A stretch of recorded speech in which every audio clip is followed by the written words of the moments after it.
नमस्कार, good morning. परत एकदा स्वागत आहे या व्हिडिओमध्ये. आपण आता आलेलो आहे इटलीमध्ये आणि मागच्या व्हिडिओमध्ये आपण स्वित्झर्लंडमध्ये होतो आणि स्वित्झर्लंडमधून थेट 5 तासाचा प्रवास करून इटलीमध्ये आलो आहे. इटलीमध्ये कोमो लेक बघण्यासाठी आणि इथं एअरबीएनबी बुक केलं होतं. तर एअरबीएनबीचा तुम्ही व्ह्यू बघू शकता. सकाळी उठून माउंटन व्ह्यू आहे, इकडं लेक पण दिसतोय आणि हे डोंगरावरती घर आहे. त्याच्यामुळे डोंगरावरती हा जसा समोर डोंगर दिसतोय तसाच हा पण एक डोंगरच आहे. तर डोंगरावरती घर असल्यामुळे व्ह्यू खूप छान दिसतो सकाळी सकाळी उठल्यानंतर. आता समर चालू असल्यामुळे वातावरण पण खूप छान आहे, एकदम फ्रेश डे आहे. तर आता आपण इटलीमध्ये काही ठिकाणं बघणार आहोत, जसं की कोमो लेक. परत आपण जाणार आहोत मिलानला, जसं की पिसा, Milan, Florence, Venice, Murano island आणि ह्या सगळ्या गोष्टी करून मग परत नंतर माघारी जर्मनीला. तर आत्ता आज जी काय ठिकाणं बघणार आहेत त्याचे व्हिडिओ मी पुढे तुम्हाला बघायला भेटतीलच. तोपर्यंत असेच बनत राहा.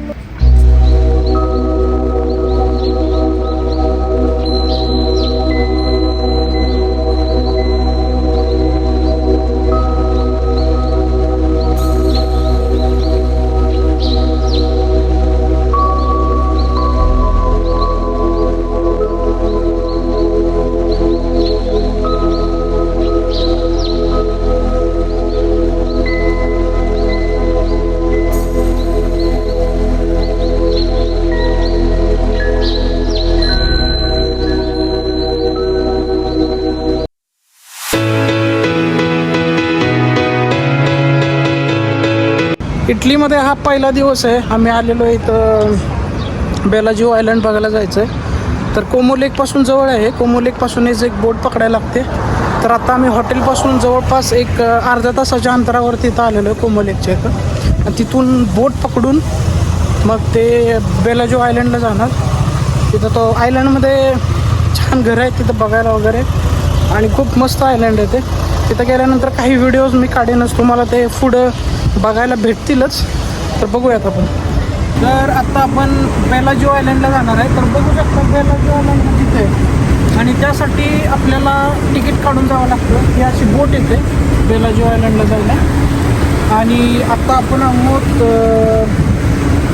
कार्डेनाविया या ठिकाणी. बघू शकता इथं तिकीट स्टेशन आहे. इथून तुम्हाला तिकीट घ्यावे लागतात. तर हे असं तिकीट येतं. तर आम्ही आता रिटर्नचं तिकीट काढलेलं आहे. तर एका माणसाचे जवळपास 11 युरो आहे तिकीट, म्हणजे 1100 रुपये एका माणसाचं तिकीट. जाऊन येऊन तिकीट बसतं. जायला 10 मिनटं लागतात, यायला 10 मिनटं लागतात. तर या बोटीमधून गाड्या पण जातात, तुम्ही 4 व्हीलर पण घेऊन जाऊ शकता. पण आत्ता आम्ही गाड्या इथं पार्किंगमध्येच पार्क केलेल्या आहेत आणि तिथं जाऊन आम्ही बघून परत बोटीने माघारी येणार. तर आता आम्ही निघालो आहे बेलाजिओ आयलंडला.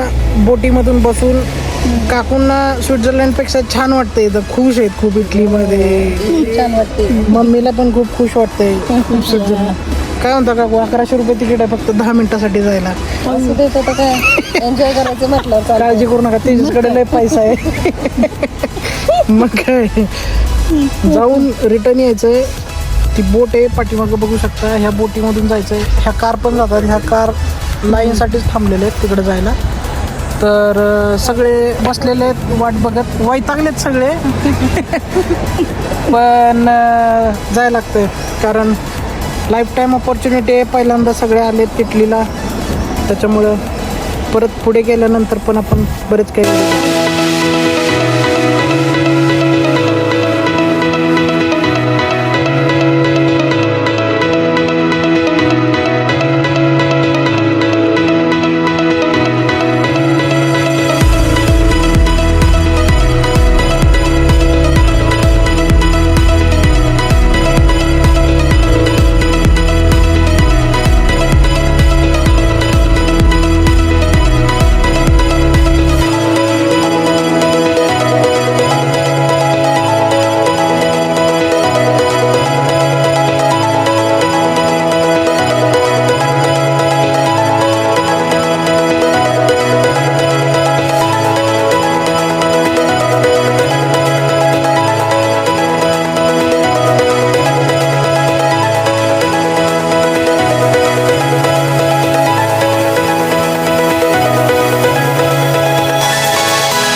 नमस्कार. तर आत्ता आपण मिलानमध्ये पोचलेलो आहे आणि इथं बरेच ठिकाणं आहेत फिरण्यासारखी मिलानमध्ये. आत्ता दुपारच्या 1 वाजलेले आहेत. तर इथे एक डोम आहे, तो डोम बघून तिथलं तिकीट काढून आतमधलं बघून डोम बघून मग नंतर काही ठिकाणी तिथं मिलानमध्ये ते फिरायचे आहेत. तर डोम खूपच सुंदर आहे बघा हा डोम.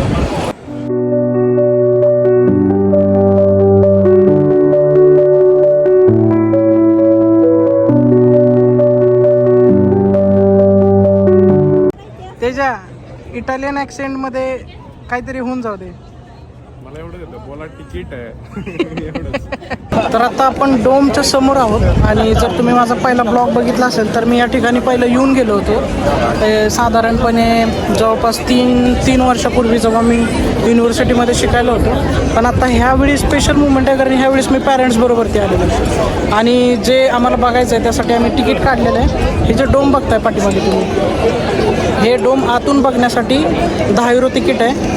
तर 10 युरोचं तिकीट काढून आम्ही आतमध्ये जाणार आहे. जर व्हिडिओ शूटिंग आतमध्ये अलाव असेल तर मी आतला पण व्हिडिओ काढेन आणि पुढे तुम्हाला तो बघायला भेटेल. थँक्यू. तर आता आम्ही इथं हे गोथिक कॅथेड्रल जे मी आत्ता तुम्हाला जे दाखवलं हे वालं, तर ह्याचं मी आत्ता तिकीट जसं तुम्हाला सांगितलं आता तिकीट काढलेलं आहे आणि आम्ही लाईनमध्ये उभं आहे आतमध्ये जायला. तर ह्याच्याबद्दल इंटरेस्टिंग फॅक्ट सांगायची म्हणजे हा जो कॅथेड्रल जो बांधायला घेतला होता तो 1386मध्ये बांधायला घेतला होता आणि याचा ते टप्प्याटप्प्याने बांधत गेले. त्याला 600 वर्ष लागली आणि ऑफिशियली 1965मध्ये ह्याचं कन्स्ट्रक्शन पूर्ण झालं. आणि तुम्ही जे हे छोटे स्टॅच्यू बघता ह्याच्यावरती 3400पेक्षा जास्त स्टॅच्यू यांनी कोरलेले आहेत तेव्हाच्या काळी. तर हे गोथिक कॅथेड्रल आहे आणि ह्याची जी हाईट आहे ती 100 मीटरपेक्षा जास्त आहे. तर आतमध्ये गेल्यानंतर जसं मी सांगितलं की जर अलाउड असेल तर मी शूटिंग काढेन आणि ते दाखवेन. तर आता मी कॅथेड्रलच्या आतमध्ये आलेलो आहे. खूप म्हणजे खूपच सुंदर आहे. जसं मी म्हटल्याप्रमाणे याची हाईट 100 मीटरपेक्षा जास्त आहे. तर बघा आता कसं आहे ते.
तर आता आपण जवळजवळ 270 किलोमीटर प्रवास करून लिनिंग टॉवर ऑफ पिसा बघायला आलेलो आहे. आणि हे बघण्याचं वैशिष्ट्य असं आहे की ही जी बिल्डिंग आहे ती थोडी टिल्ट होत चालली आहे. तर ही जी माझ्या पाठीमागे बिल्डिंग आहे, तर ही जी बिल्डिंग दिसते ही थोडी टिल्ट होते आणि ते बघण्यासारखं आहे. त्याच्यामुळे आम्ही तिथं आलेलो आहे. बघूयात आता.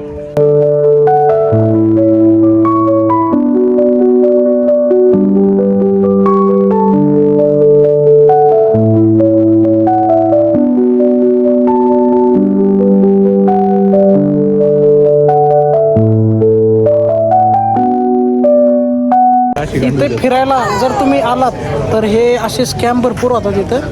इकडं हे ते ग्लासेस आणि बॉलचे गेम खेळतात, त्यांचीच माणसं प्रेडिक्ट करायला असतात आणि ते असं दाखवतात की तुम्ही पण गेस करू शकता. तर प्लीज अशा स्कॅममध्ये फसू नका जर इकडे तुम्ही जर फ्रान्स आणि इटलीमध्ये आलात तर.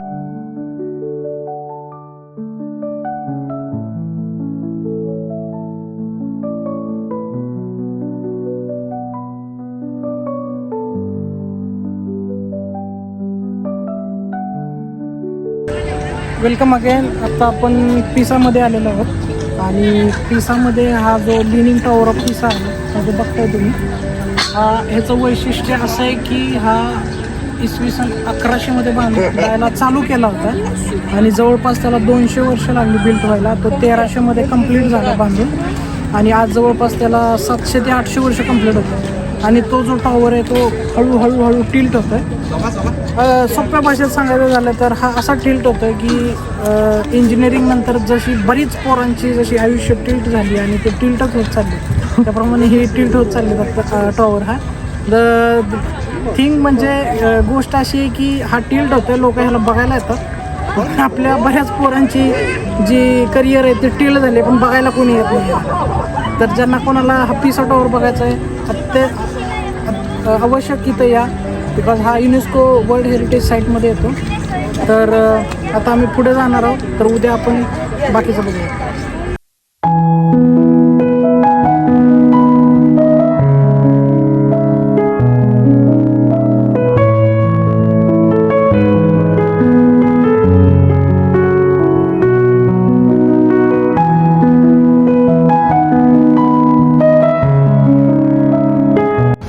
आम्ही आता पिसावरून इथं फ्लोरेन्सला आलेलो आहे बघायला. इथं येताना खूप वेगळा अनुभव आला, कारण इथल्या स्ट्रीट्स एवढ्या छोट्या आहेत गाडीसाठी, कारण एक सिंगल गाडीच बसते त्याच्यामध्ये आणि कॉर्नर्सला वगैरे खूप डेंजर आहे इथे. तर आता फ्लोरेन्स आलो आहे, बिल्डिंग खूप सुंदर आहे तिथं. आम्ही तिथं एक चर्चसारखा मोठा डोम आहे तो बघायला जाणार आहे आणि तिथे एक नदी पण आहे सिटीमध्ये आणि एक ओल्ड ब्रिज पण आहे, तर तो बघून पुढे जाणार आहे. फॅमिलीवाले दमलेत प्रवास करून मागणं यायला लागलेत, ते पुढे जाऊयात बघूयात आपण. आम्ही गाडी पार्क करून आता तो डोम बघायला निघालेलो आहे, पण घरचे गाडीत बसून एवढे थकलेत की इटलीला आलं तरी त्यांचं ते आपलं चालूच आहे, आपलं थकलं. इटलीला येऊन इटली त्यांची म्हणा. आता बघा कसे चाललेत ते.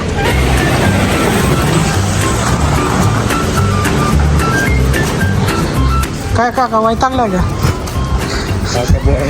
काका वैतागलाय का म्हणलं? तुम्ही नाही पण वैतागूनच म्हणाला. मयुरी थकली का? नाही बा, काकू थकले. काकूंना पोह्याची डब्याची आठवण आली आता.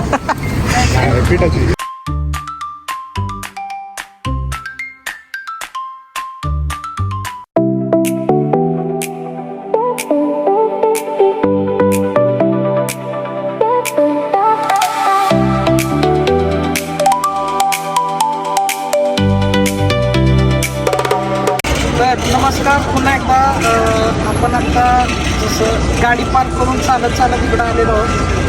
ऊन भरपूर आहे इथं, समोरचा असल्यामुळे आता 30 डिग्रीपेक्षा जास्त वातावरण आहे आणि इथलं ऊन जरा वेगळं आहे, टोचते पण घेऊन. पण आता आपण आलो आहोत कॅथेड्रल दी सांता मारिया बघायला.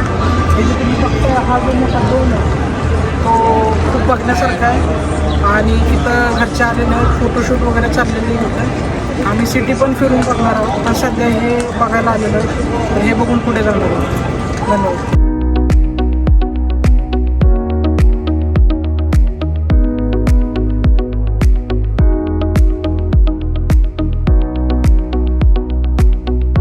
तर आता आपण आईस्क्रीमच्या शॉपमध्ये आलेलो, जेलाटो हे फेमस आईस्क्रीम आहे इटलीमध्ये. तुम्ही बघू शकता हे वेगवेगळ्या फ्लेवर्स आईस्क्रीमचे, ओरिओ, पिस्ताचिया आणि तिरामिसू हा एक फेमस आहे. तर आता मी 3 आईस्क्रीम घेतलेले आहे, तर 3 आईस्क्रीमचं बिल 2500 रुपये झाले, म्हणजे जवळपास 25 युरो झाले. पण आईस्क्रीम खूप छान आहे.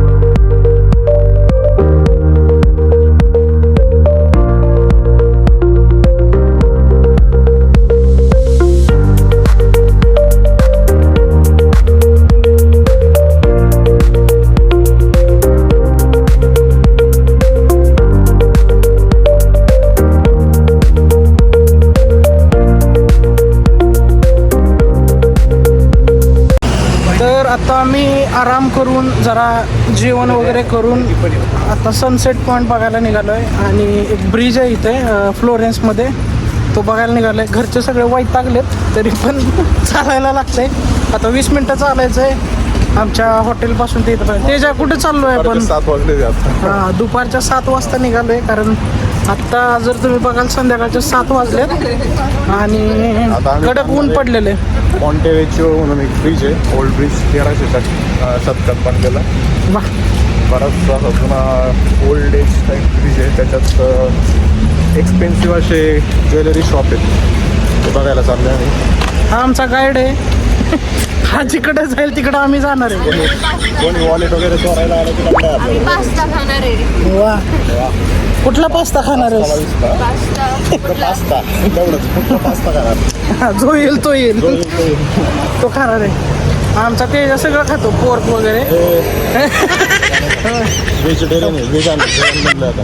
वा, दूध पिऊन चाललंय म्हणते वेगाने. अरे सांगायला कोणीतरी. दूध पिलं तर तिकडे जाणार आहे. तर आता संध्याकाळच्या 7 वाजल्यात, पण ऊन भरपूर पडलं आहे, गरम खूप होतं इथं. तर हे ऊन असं रात्रीचं संध्याकाळी 10पर्यंत असंच असतं आणि रात्री 10 नंतर दिवस मावळायला चालू होतो.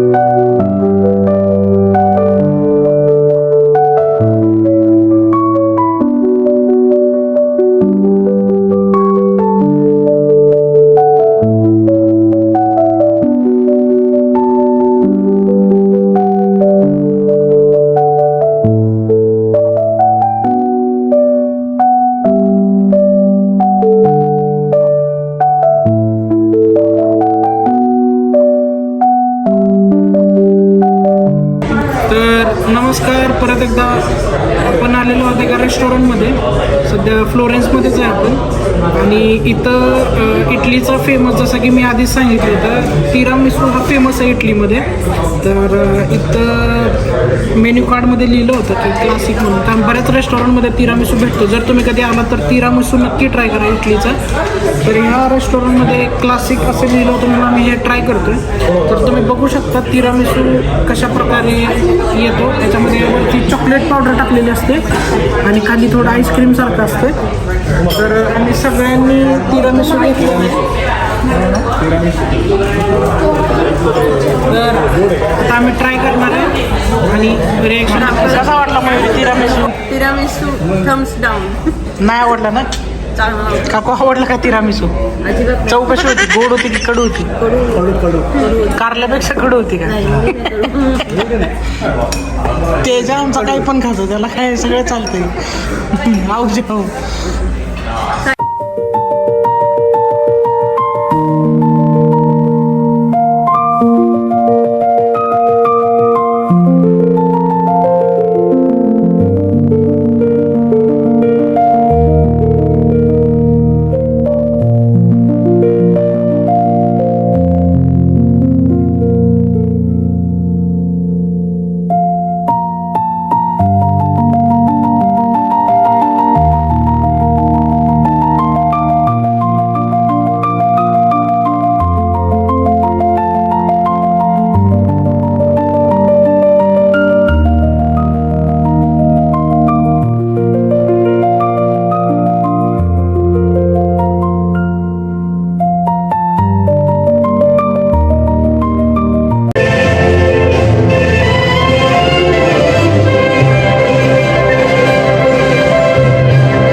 हा तिसरा दिवस आहे आणि आता आम्ही व्हेनिसला निघालो आहे. काल आम्ही फ्लोरेन्समध्ये होतो, जे आपण डोम वगैरे बघितलं तिथं. आता व्हेनिसला चाललो आहे की जिथे बऱ्याच मूवीजच्या शूटिंग झालेत आपल्या.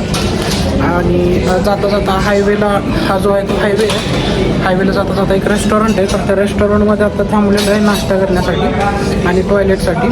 तिथले हायवेचे रेस्टॉरंट्स आणि जे पेट्रोल पंप असतात ते बरेच महाग असतात, पण ऑप्शन नाही आपल्याला. तर आता खायला घेतलेला आहे, खाऊन तिथून पुढे जर्नी कंटिन्यू करणार आहोत. तो हा जो पिझ्झा आहे तो एकच तुकडा आहे, तो 700 रुपयाला आहे, 7 युरोला आहे. हे जे चॉकलेट क्रॉयसंट येतं हे खूप फेमस आहे इथं, हे 250 रुपयाला आहे. आणि ह्या 3 गोष्टी घेतलेल्या आहेत. पिझ्झा मम्मी पप्पांना एक पिझ्झा घेतला कारण ते पिझ्झा जास्त खात नाहीत. हा एक पिझ्झा माझ्यासाठी घेतला आहे आणि एक चॉकलेट क्रॉयसंट घेतलेला आहे.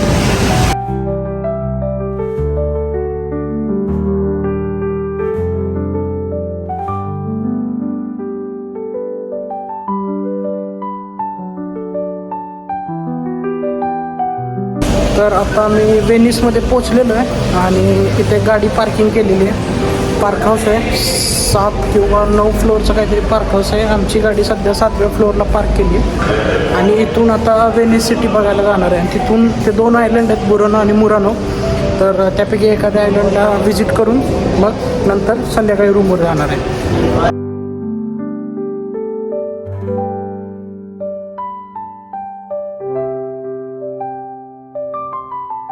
तर आता सगळे आम्ही व्हेनिसला पोचलेलो आहोत. तेजस पण आलेला आहे. तेजा, कुठं जायचं आहे पहिल्यांदा बघायला आपल्याला? Murano island.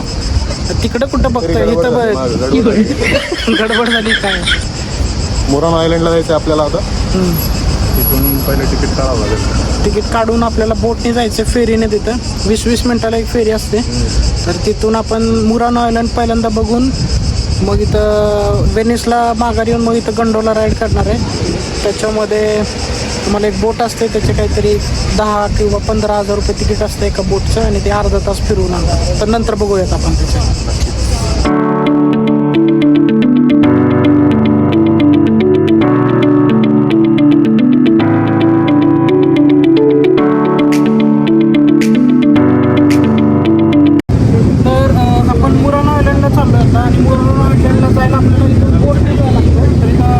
ट्रान्सपोर्टच्या बोट्स आहेत आणि इथे एक तिकीट ऑफिस आहे. तुम्ही आले एंट्री केलं की इथे तुम्हाला तिकीट ऑफिसमधून तिकीट घ्यावं लागतं. तर डेली पास येतो 25 युरोचा, म्हणजे जवळपास 2,500 रुपये. तर त्याच्यामध्ये तुम्ही अनलिमिटेड बोट्स घेऊ शकता. आणि आम्ही तर काय अनलिमिटेडचं तिकीट घेतलेलं नाही आहे, कारण आम्हाला फक्त बुरानो आयलंडला जाऊन रिटर्न यायचं आहे.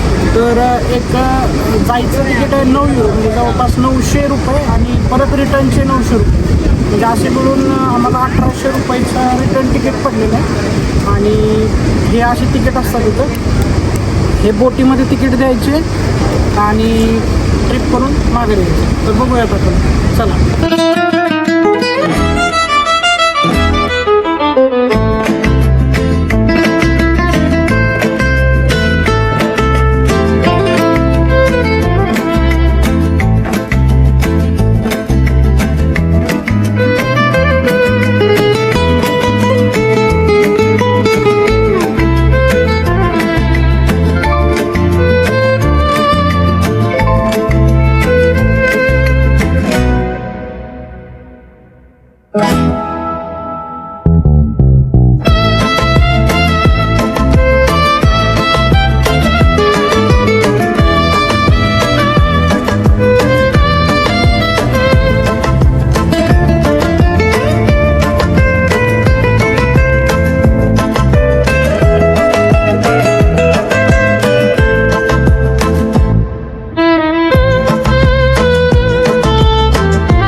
मुरानो आयलंड कसं आहे.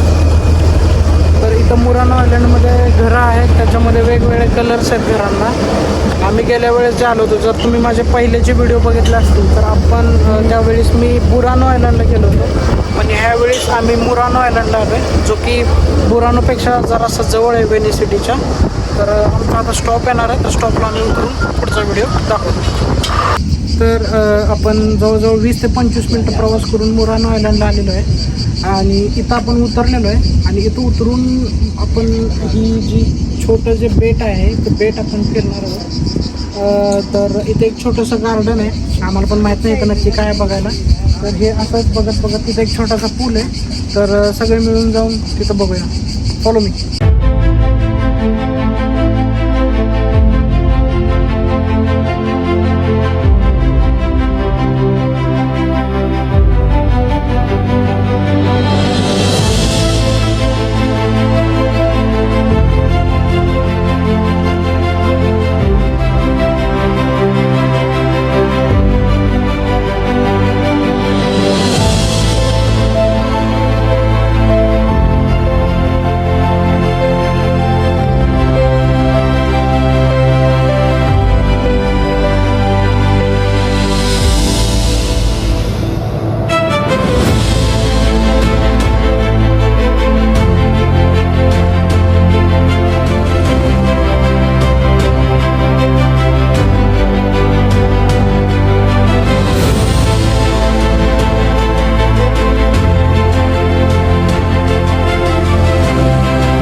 आपण आहोत व्हेनिसमध्ये.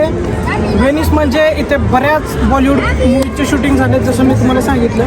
पहिलं तर जे अमिताभ बच्चनचं गाणं इथं जे शूट झालं होतं की दो लब जो की हे कहाणी, ते इथं गंडोला राईड म्हणून आहे, ती बोट राईड असते, ती खूप महाग आहे. इथे 5 लोकांसाठी ते अर्धा तास फिरवतात आणि त्याचे 10,000 रुपये चार्ज आहे. तर हे जे ठिकाण बघताय हे पण खूप फेमस आहे.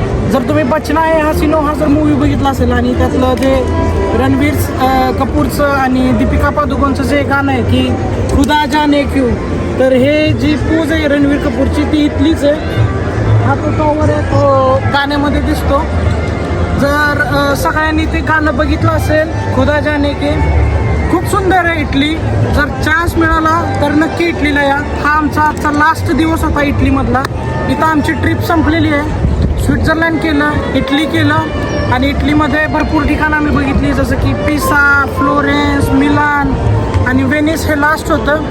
आता मी जेव्हा पुढच्या वेगळ्या देशात जाईन तेव्हा परत एकदा ब्लॉग बनवेन. हा अनुभव माझ्यासाठी खूप छान होता, कारण यावेळेस मी माझ्या पॅरेंट्सला घेऊन आलो होतो. तेजस पण आला होता, तो त्याच्या पॅरेंट्सला घेऊन आला होता. त्यामुळं आपण जेव्हा बाहेर येतो आणि आपले पॅरेंट्स जेव्हा खुश असतात, त्यांचा चेहऱ्यावरचा आनंद बघून आपल्या चेहऱ्यावरचा आनंद डबल होतो. हे खरं आहे. आणि खूप काही सांगायचं आहे पण ते शब्दात व्यक्त नाही करता येऊ शकत. आपले पालक खूप खुश आहेत, ह्याच्यापेक्षा मोठी गोष्ट काहीच होऊ शकत नाही. त्याच्यामुळे भेटूयात आपण नेक्स्ट व्हिडिओमध्ये. कॅमेरामॅन तेजस बोरकर सहित सूरज गडगडे, KBP माझा डोके जाळा झोपानी. त्याच्यानंतर भेटूयात आपण पुढच्या ब्लॉगमध्ये. तोपर्यंत लाईक करा, शेअर करा, सबस्क्राईब करा. धन्यवाद.